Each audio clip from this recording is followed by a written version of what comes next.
every kneeling NFL player could be in big trouble effective immediately after new rule comes out. Over the weekend, entitled, "Arrogant NFL Players Took Their Disrespectful Protest to a Whole New Level When Entire Teams Decided to Take a Knee or Stay in the Locker Room While the National Anthem Played." This action enraged fans across the country as many saw this as the final straw in their blatant disrespect for the heroes of our nation. Of course, this action posed an important question: why haven't these anti-American players been punished for their actions? Well, that is a darn good question, and you know what? They can be punished after what was just discovered in the 2017 NFL rule book. When Colin Kaepernick decided to take a knee last fall, we all knew it was the beginning of something big. This action metaphorically set into motion the fight to take America back from the identity politics of the Obama administration. The American people are sick and tired of seeing the hypocrites on the left tear apart good people and elevate who they choose to be worthy. For instance, when Tim Tebow kneeled on the field in thanksgiving to God, the left ripped him to shreds, but when Kaepernick kneeled during the anthem, it was for the greater good of humanity. This is why the American people are outraged by this disrespect for our nation's military heroes. When a player walks onto the field, they are representing the team and their fans, and if the fans don't approve of you, by God they will let you know. That is why there are rules in the NFL's Game Operations Manual. This is a different document than the NFL's rule book, that outline what can and cannot be done on the field. And, guess what? Players must be on the field for the anthem, and the NFL says they should stand at attention. Here is more from the Washington Post.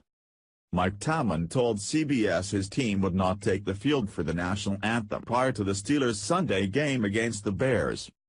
In what would be the first team-wide response to tweets by President Trump calling for NFL owners to fire or suspend players who protest the national anthem, the Pittsburgh Steelers will not take the field for their game against the Chicago Bears, according to head coach Mike Tomlin.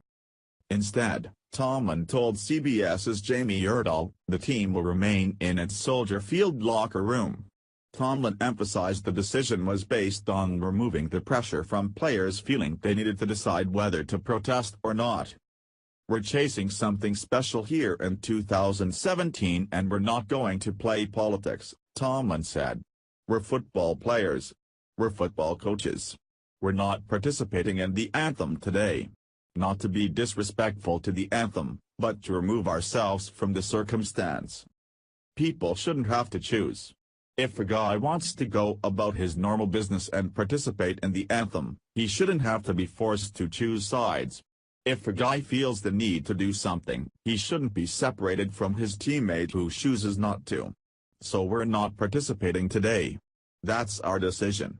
We're going to be 100%. We came here to play a football game. That's our intent."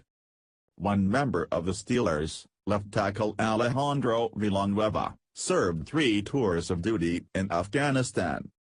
Under the league rule, the failure to be on the field for the anthem may result in discipline such as a fine, suspension or loss of a draft pick. But the league official said the key phrase is may result, adding he won't speculate on whether the Steelers would be disciplined. The specific rule pertaining to the national anthem is found on pages A62-63 of the league's Game Operations Manual, according to a league source. It states, "The national anthem must be played prior to every NFL game, and all players must be on the sideline for the national anthem. During the national anthem, players on the field and bench area should stand at attention, face the flag, hold helmets in their left hand, and refrain from talking. The home team should ensure that the American flag is in good condition. It should be pointed out to players and coaches that we continue to be judged by the public in this area of respect for the flag and our country. Failure to be on the field by the start of the national anthem may result in discipline, such as fines, suspensions, and/or the forfeiture of draft choices for violations of the above, including first offense